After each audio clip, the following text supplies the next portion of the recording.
दिन दोस्तों, आप सभी का स्वागत है एक बार फिर से आपके अपने यूट्यूब चैनल यूनिक ज्ञान में। आज हम बीए थर्ड सेमेस्टर में लगे हिंदी निबंध में तुम चंदन हम पानी निबंध का सारांश अच्छे से देखेंगे, जो कि डॉक्टर विद्यानिवास मिश्र जी द्वारा लिखा गया है। अगर आप चैनल पर नए हो तो चैनल सब्सक्राइब कर लीजिए, जिससे आने वाली सभी वीडियोज़ आपको प्राप्त हो सके।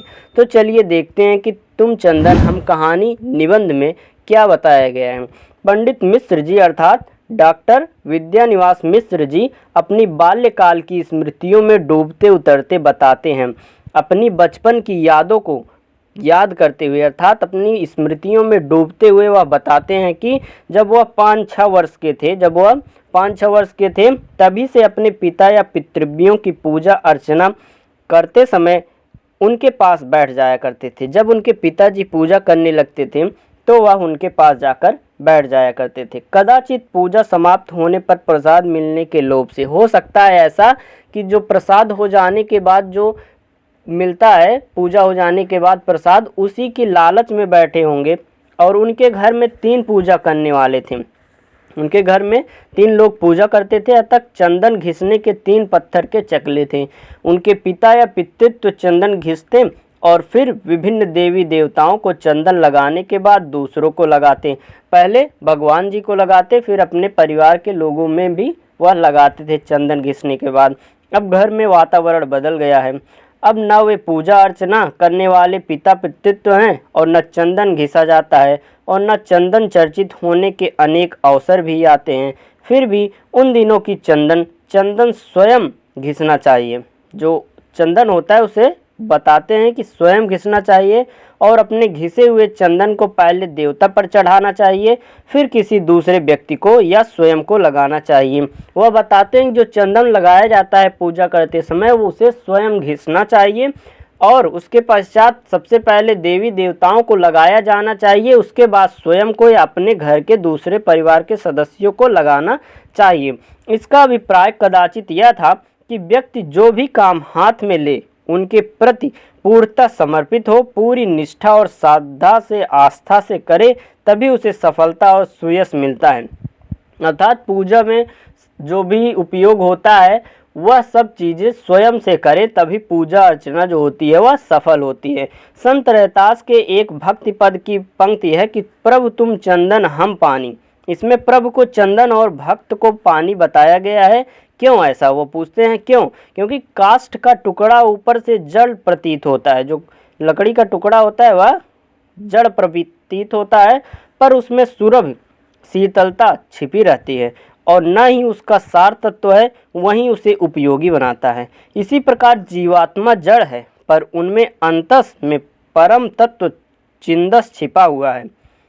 उसका पहचानना ही हमारा कर्तव्य है। हमारे मन में जो हमारी कलाकृतियाँ छुपी रहती हैं उसी को पहचाना हमारा कर्तव्य है।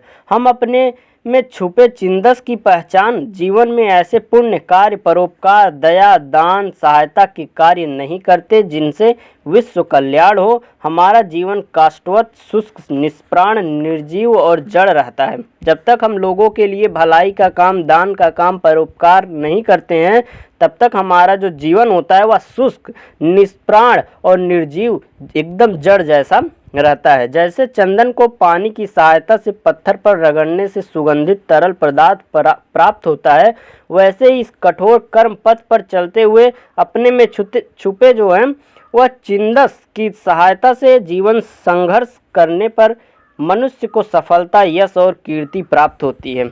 जैसे चंदन केवल देवता को अर्पित करना चाहिए, उसे प्रेयसी अंगराज बनाना या अपने ही शरीर पर लगाना चंदन का दुरुपयोग होगा। ऐसा अगर हम करते हैं, अपने ऊपर लगाते हैं या अपनी प्रेयसी का अंगराज बनाते हैं, तो यह हमारे लिए दुरुपयोग का कार्य कहा जाएगा। लेकिन चंदन को केवल देवता को अर्पित करना चाहिए, उसे कामनाओं की पूर्ति होती है। भोग विलास आदि में करना पाप है और दुष्कर्म है, उस शक्ति का अपव्यय है। अतः व्यक्ति को अपना संकीर्ण संकुचित मनोभूमि से ऊपर उठकर उदार दृष्टिकोण वाला उदार चरित्र परमार्थी होना चाहिए। पश्चिम में आई नई विचारधारा कहती है कि मानव विश्व का पहली शक्तिशाली, महत्वपूर्ण एवं गौरव मंडित प्राणी है। पश्चिम में जो नई विचारधारा है उसमें लोग क्या कहते हैं कि मानव जो है वह विश्व का पहला, सबसे शक्तिशाली और सबसे महत्वपूर्ण और सबसे गौरवमंडित प्राणी है। वह युगों युगों से अपनी कार्यों, प्राकृतिक शक्तियों पर विजय तथा कला साहित्य के क्षेत्र में अपने कृतित्व के यश की सुगंध बिखेरता आया है। उसे अपने पर गर्व है और वह गर्व न्यायोचित है। वह दूसरों को तुच्छ क्यों न समझे, अपनी गर्दन क्यों न ताने, विनयशील क्यों न बने। और पूर्व के लोग भी पश्चिम की इस विचारधारा से प्रभावित हो अहंग से ग्रस्त हो रहे हैं। अर्थात जो पूर्व के लोग हैं वह भी पश्चिम की बातों को मानकर अहंकार से ग्रस्त हो रहे हैं। क्या बातें थी उनकी कि जो मनुष्य है वही सबसे शक्तिशाली, सबसे महत्वपूर्ण और सबसे गौरवमंडित प्राणी है। ऐसा सोचकर जो पूर्व के लोग हैं वह अहंकार से ग्रसित हो रहे हैं। कर्तव्य पथ पर चलने, दूसरों का उपकार करने, आत्मविस्तार में ही जीवन की सार्थकता है। हमें अपने कर्तव्य पथ पर चलना चाहिए, दूसरों का उपकार करना चाहिए और अपने आत्मविस्तार में ही जीवन की सार्थकता होती है। चंदन यदि शीतल के स्थान पर तापदायक बन जाए, मलय नील यदि लू की तरह शरीर को कष्ट देने लगे, चांदनी यदि प्रकाश और शीतलता विकीर्ण करना छोड़ दे तो उनकी निंदा ही होगी। जो होते हैं चांदनी जो होती है अर्थात चंदा मामा के यहाँ पर बताया गया है कि अगर वह प्रकाश और शीतलता जोड़ना देना छोड़ दे तो उसकी निंदा की जाएगी। अगर जो चंदन है वह शीतल के स्थान पर तापदायक होने लगे तब भी उसकी निंदा होगी। इसी प्रकार मनुष्य को गौरव और उसके जीवन की सार्थकता इसी में ही है कि वह स्वयं में छुपे चिंदस को, परम शक्ति को पहचान उसका आह्वान करे और नर से नारायण बनने की अर्थात परिसीमित और क्षुद्र में महत और उदात्त बनने का प्रयास करे। प्रत्येक व्यक्ति में चाहे वह किसी वर्ग, जाति या संप्रदाय का हो, गरीब हो या अमीर हो, विद्वान हो, अनपढ़ हो, उस पर शक्ति का अधिवास है।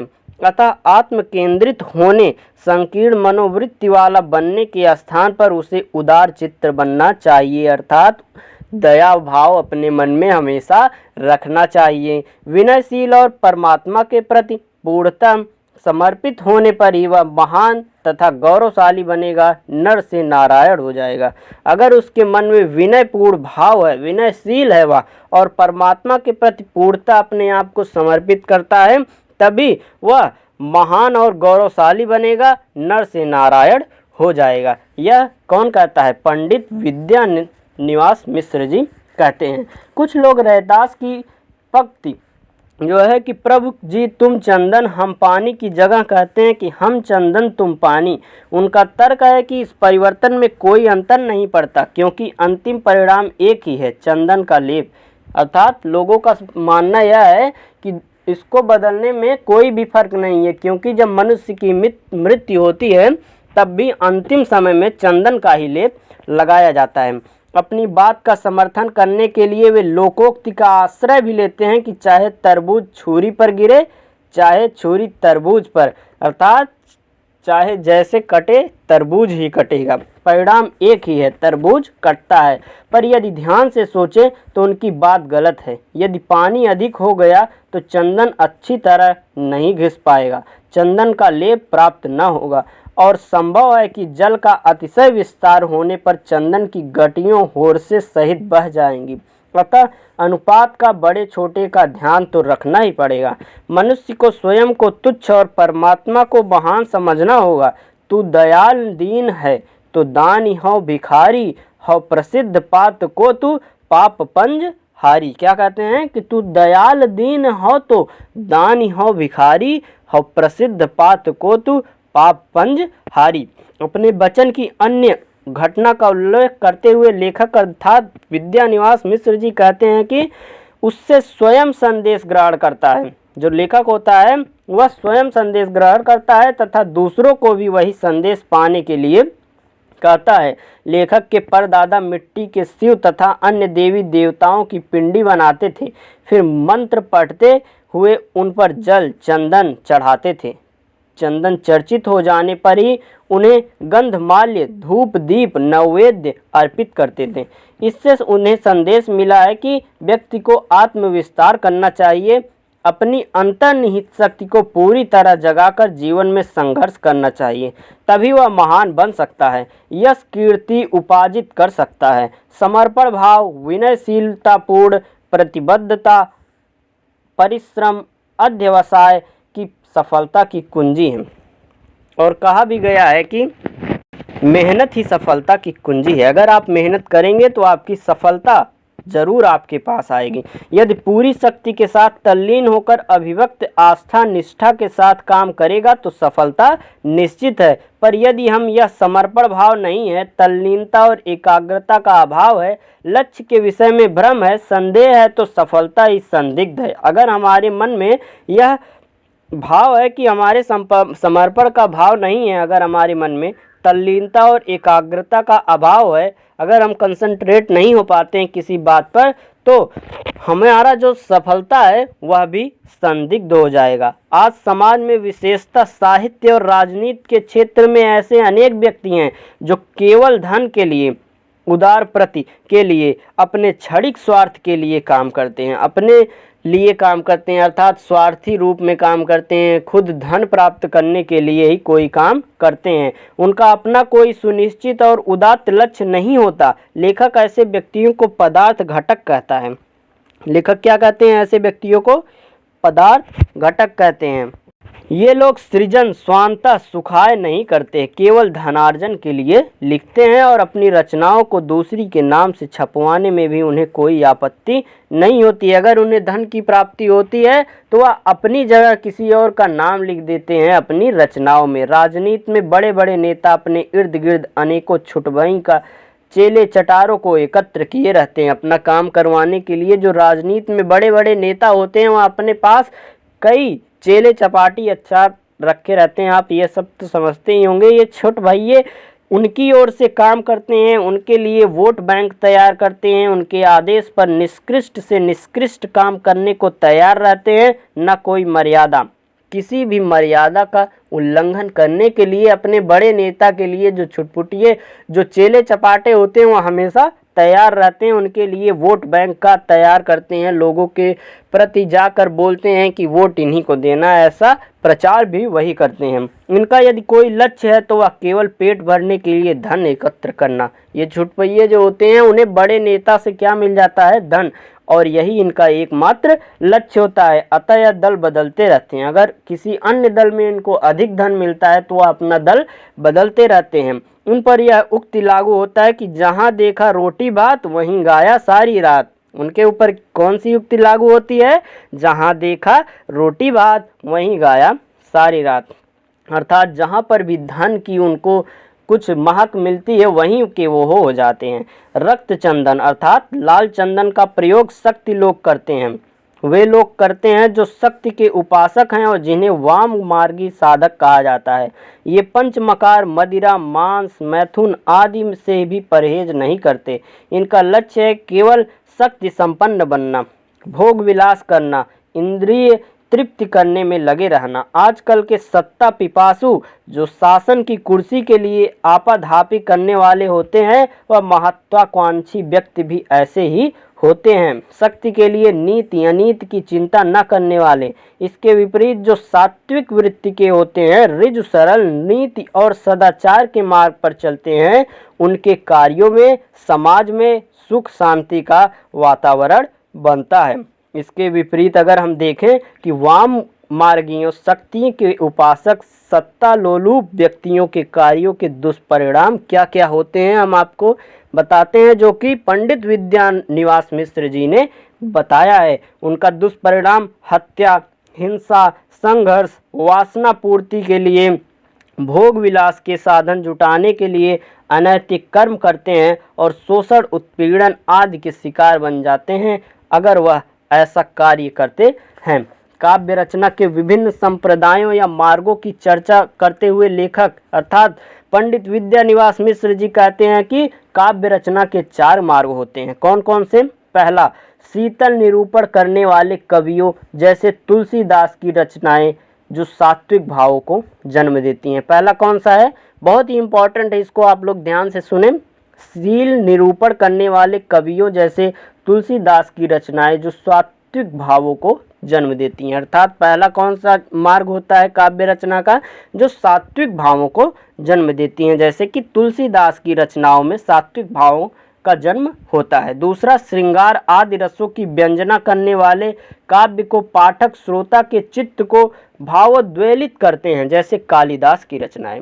और तीसरा है, मधुरा भक्ति के कवियों की काव्य रचनाएं जैसे सूरदास, हित हरिवंश की रचनाएं जिनमें श्रृंगार भी है और भक्ति भी है, और जो श्रृंगार भावना द्वारा आराध्य की उपासना करते हैं। और चौथा कौन सा है, अंतिम, वे रचनाकार करते हैं जो पूर्ण समर्पण भाव से श्रेष्ठ काम्य कर्म करने में संलग्न रहते हैं। ये अपनी रचनाओं के प्रभाव से दूसरों को भी महान और उदात्त बना देते हैं। चौथा प्रकार काव्य रचना का यही होता है कि जो अपनी रचनाओं के प्रभाव से दूसरों को भी महान और उदात्त बना देते हैं।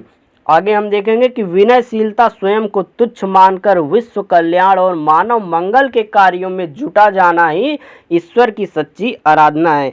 ईश्वर की सच्ची आराधना पंडित विद्यानाथ मिश्र जी ने, विद्यानिवास मिश्र जी ने क्या बताया है कि विनयशीलता और स्वयं को तुच्छ मानकर विश्व कल्याण और मानव मंगल कार्यों में जुट जाना ही ईश्वर की सच्ची आराधना है। हमें द्वैत भाव का, अपने पराय का, स्व पर का भेद त्यागना होगा। यह सच है कि इन संसार में अनेक बुराइयां हैं जिनके कारण जीवन शुष्क हो उठा है। हमारा कर्तव्य है कि अपने परिश्रम, अध्यवसाय और निरंतर संघर्ष से इस शुष्क जीवन को सरस, आमोदपूर्ण एवं शीतल बनाएं। स्वयं को तुच्छ और प्रभु को चंदन महान मानकर, स्वयं को पानी मानकर अर्थात तुच्छ मानकर, और चंदन अर्थात ईश्वर को चंदन मानकर, महान मानकर मनोवृत्ति ही हमें इस लक्ष्य प्राप्ति के लिए सक्षम बना सकती है। अगर ऐसा हम माने, स्वयं को तुच्छ माने और भगवान को महान माने, ऐसी मनोवृत्ति को लेकर ही अपने लक्ष्य की प्राप्ति में हम सक्षम हो सकते हैं। हमें जब दृढ़ संकल्प शक्ति होगी, स्थिरता होगी, धैर्य होगा, जब हमारे भाव स्वच्छ, पवित्र, निष्कलुष होंगे, जब स्वार्थ को त्याग हम परहित के लिए स्वयं को समर्पित करेंगे, अपरिग्रह की भावना अपनाएंगे, तभी हमारा जीवन सार्थक एवं सफल होगा। उदात्त चरित्र महान व्यक्तियों और उनके आचरण तथा कर्मों को आदर्श मानकर ही उनके पथ को अनुपालन करने की हम सच्चे मानव हो सकते हैं। महाजनो येन गतः स पंथा, क्या, महाजनो येन गतः स पंथा। चंदन का भारतीय धर्म और संस्कृति में अनन्य महत्व है। पूजा अर्चना में तो चंदन का प्रयोग होता ही है। देवता की पूर्ति को चंदन चर्चित किया जाता है। सांस्कृतिक अवसरों पर भी चंदन का नाना भांति प्रयोग होता है। अनपढ़, अभ्य और असंस्कृत ग्रामीण जन भी मांगलिक अवसरों पर चंदन की चौकी का प्रयोग करते हैं। घर के द्वार पर चंदन का विरवा लगाते हैं, चंदन की माला पहनते हैं, चंद लिप्त हथेलियों से छापा लगाते हैं। हमें चंदन का अर्थ समझना चाहिए। सांस्कृतिक अवसरों पर प्रयोग करने के पीछे जो भावना है, संकेत है, उसे समझना चाहिए। इस चंदन चर्चा का संदेश यह है कि जनता जनार्दन का कल्याण करना, विचारों को उदात्त बनाना, ऐसे कार्य करने की जिनकी सुरभि से दिग्दिंत महक उठे, विश्व शांत की एक स्थली बन जाए, वह सुंदरा रसिक तो उठे। ये सब क्या है, चंदन की विशेषताएं हैं जो हमारे लिए प्रकट होती हैं। यही शिव की सच्ची उपासना है, यही चंदन का सदुपयोग है। हमने इसमें चंदन की महत्वता को बताया, चंदन को लेकर हमारे जीवन में क्या असर पड़ता है, क्या प्रभाव पड़ना चाहिए, क्या दुरुपयोग होता है, क्या सदुपयोग होता है।